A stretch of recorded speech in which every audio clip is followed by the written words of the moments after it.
Hello everyone and welcome back to our channel. Today, we are diving deep into the shocking incident involving Deputy President Paul Mashatile's motorcade on the N12 highway in Boksburg. What initially seemed like a mysterious attack has now taken a new turn, with Mashatile himself finally breaking his silence on what really happened that day. As the public demands answers and tensions simmer within the political landscape, we unpack the latest developments, the investigation being carried out by IPID, and what this all means for the Deputy President and the country as a whole. So, what exactly happened during that incident on the N12? According to Paul Mashatile, the situation unfolded just after he was returning from an ANC National Executive Committee meeting. While en route home, something struck his official vehicle. At first, Mashatile says he thought it was just stones hitting the windscreen, perhaps something ordinary, something random. But upon arriving home, his protectors took a closer look and raised serious concerns. They believed the impact was far too strong for a regular object. And here's the thing, Mashatile's vehicle is bulletproof, which means any real damage to that glass would indicate something far more dangerous than a few stones. Mashatile's protectors immediately decided to take the car for further assessment, prompting the Deputy President to support a full investigation. And now, the Independent Police Investigative Directorate, or IPID, has taken over the probe.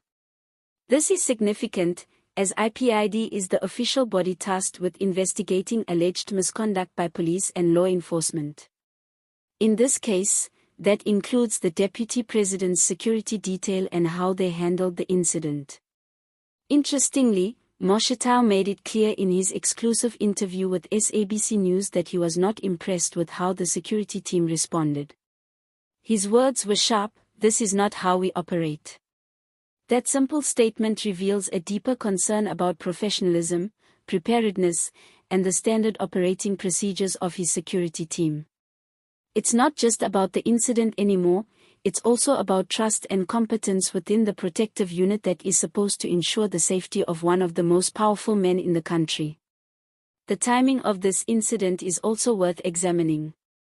With South Africa heading towards the 2026 elections, political tensions are naturally high. The ANC is under pressure from multiple directions, rising opposition from parties like the EFF, Action SA, and the DA, internal factional battles, and a general loss of public trust over the years. An incident like this only adds more fuel to the fire.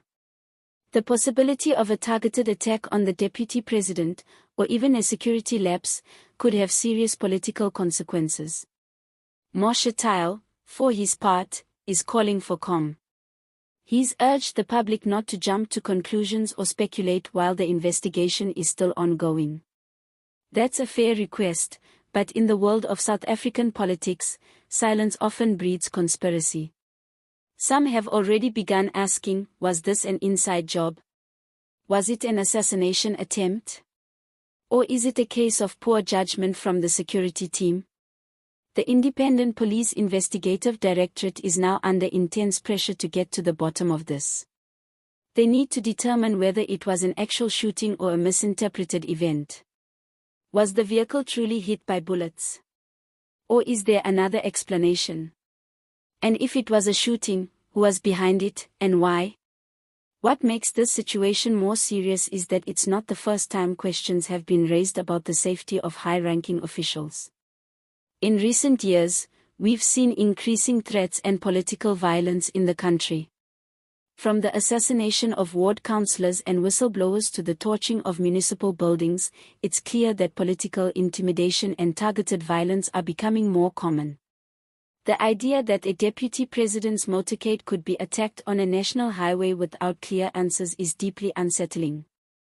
It reflects a deeper instability that South Africa can't afford as it inches closer to a critical election. And let's not forget, Mashatile is not just a ceremonial figure.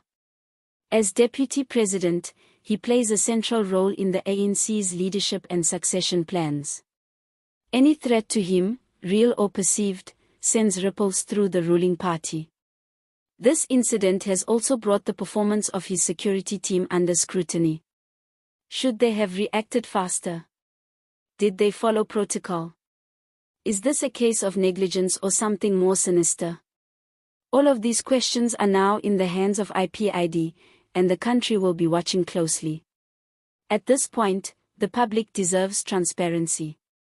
Too often in South Africa, investigations into incidents involving political leaders drag on without clear conclusions. We've seen it before, the Fela scandal involving President Ramaphosa, the Marikana massacre inquiry, and multiple corruption investigations. The fear is that this incident, too, could fade from public view without any real accountability. Mashatile has at least taken a step in the right direction by speaking out and committing to cooperate with the investigation. His decision to go public also suggests he wants to clear the air and regain control of the narrative. But whether that will be enough depends on what IPID finds, and whether the findings will be shared transparently with the public. For now, we wait. We wait to see whether this was a genuine threat or a serious misjudgment.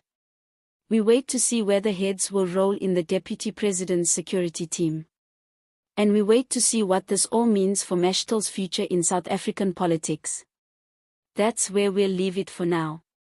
But we want to hear from you. Do you believe the investigation will uncover the truth? Was this a deliberate attack, or just an unfortunate misunderstanding? Drop your thoughts in the comments below. Don't forget to like this video, subscribe to the channel for more political breakdowns, and hit that notification bell so you never miss an update. Thanks for watching, and see you next time.